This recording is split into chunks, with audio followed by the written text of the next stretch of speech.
ನೀವು ನೋಡ್ತಾ ಇದ್ದೀರಾ ಜಿ ಕನ್ನಡ ನ್ಯೂಸ್. ನಾನು ದಿವ್ಯಶ್ರೀ ದಾಸ್.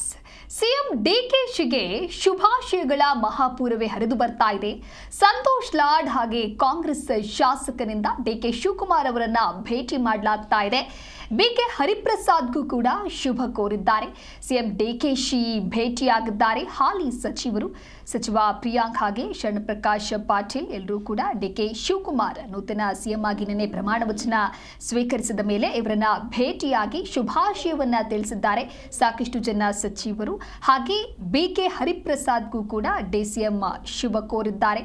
ಹರಿಪ್ರಸಾದ್ ಕೂಡ ಕೆಪಿಸಿಸಿ ಅಧ್ಯಕ್ಷ ಸ್ಥಾನವನ್ನ ಅಲಂಕರಿಸಿರೋದ್ರಿಂದ ಅವರಿಗೂ ಕೂಡ ಇದೀಗ ಶುಭಾಶಯದ ಮಹಾಪೂರವೇ ಹರಿದು ಬರ್ತಾ ಇದೆ. ಒಟ್ಟಾರೆಯಾಗಿ ಸಚಿವರು ಒಂದು ಕಡೆ ಡಿಕೆ ಶಿವಕುಮಾರ್ಗೆ, ಇನ್ನೊಂದು ಕಡೆ ಬಿಕೆ ಹರಿಪ್ರಸಾದ್ ಅವರಿಗೆ ವಿಶಸ್ಗಳನ್ನು ತಿಳಿಸ್ತಾ ಇದ್ದಾರೆ. ಸಚಿವ ಪ್ರಿಯಾಂಕ್ ಹಾಗೂ ಶರಣಪ್ರಕಾಶ್ ಪಾಟೀಲ್ ಎಲ್ಲರೂ ಕೂಡ ನಾಯಕರುಗಳಿಗೆ ಈಗ ಶುಭಾಶಯಗಳನ್ನು ತಿಳಿಸ್ತಾ ಇದ್ದಾರೆ. ಒಟ್ಟಾರೆ 3 ದಶಕಗಳ ಕನಸು, ಸಂಘಟನೆ, ಪರಿಶ್ರಮ, ಛಲದ ಫಲ ಎನ್ನುವಂತೆ ನಿನ್ನೆ ಶುಭ ಘಳಿಗೆಯಲ್ಲಿ ಕರುನಾಡಿನ 24ನೇ ಮುಖ್ಯಮಂತ್ರಿಯಾಗಿ ಡಿಕೆ ಶಿವಕುಮಾರ್ ಅವರು 13 ಮಂದಿ ಸಂಪುಟ ಸದಸ್ಯರೊಂದಿಗೆ ಪ್ರಮಾಣ ವಚನ ಸ್ವೀಕಾರವನ್ನ ಮಾಡಿದ್ದಾರೆ.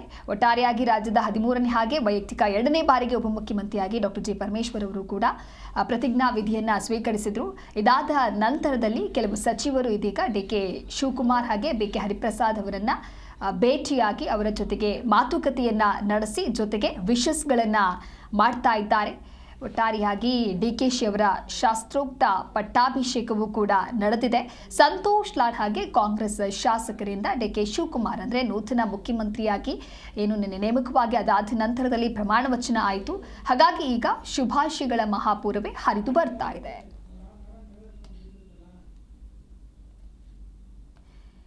ಇನ್ನು ಪ್ರಮಾಣ ವಚನ ಸ್ವೀಕಾರಕ್ಕಾಗಿ ನೆನೆಯವರೆಗೂ ಕೂಡ ಸಾಕಷ್ಟು ಸಿದ್ಧತೆಗಳೆಲ್ಲವೂ ಕೂಡ ಆದ ನಂತರದಲ್ಲಿ ಅಧಿಕೃತವಾಗಿ ಪ್ರಮಾಣ ವಚನವೂ ಸ್ವೀಕಾರ ಆದ ನಂತರ ಕೆಲವೊಂದಿಷ್ಟು ಜನ ನಾಯಕರು ಅಥವಾ ಸಚಿವರು ಹೋಗಿ ಡಿಕೆ ಶಿವಕುಮಾರ್ ಅವರನ್ನ ಭೇಟಿಯಾಗಿದ್ದಾರೆ. 3 ವರ್ಷ ಪೂರೈಸಿರುವಂತಹ ಕರ್ನಾಟಕ ಸರ್ಕಾರಕ್ಕೆ ಹೊಸ ಮುಖ್ಯಮಂತ್ರಿಯಾಗಿ ಡಿಕೆ ಶಿವಕುಮಾರ್ ಅವರ ಆಗಮನ ಆಗಿದೆ.